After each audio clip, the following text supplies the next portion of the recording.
الراجل اللي اشترى بيتزا بمليار و100 مليون دولار. قصة حقيقية، بس أول ما تسمعها هتفتكرها نكتة.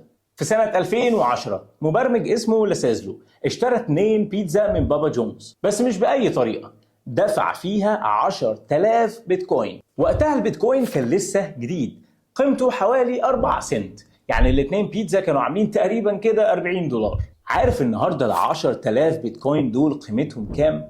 أكتر من مليار و100 مليون دولار. بالظبط، عشان ياكل بيتزا. طب هل الراجل ده ندم؟ الحقيقة لا. عارف قال ايه؟ قال انا كنت من اوائل الناس اللي استخدموا البيتكوين في حياة حقيقية، وده كان مهم عشان العالم كله يبدأ يعترف بيه. وانا هنا مش بتكلم عن البيتكوين ولا عن الاكل، الموضوع عن انك عمرك ما هتعرف قيمة قرارك الا بعد وقت طويل.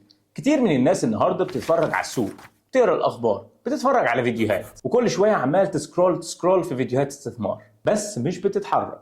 جواك حاجه بتقول استنى لما اتعلم اكتر، او مش وقتها دلوقتي، او لما يكون معايا مبلغ محترم، او لازم ابقى خبير عشان ابدا.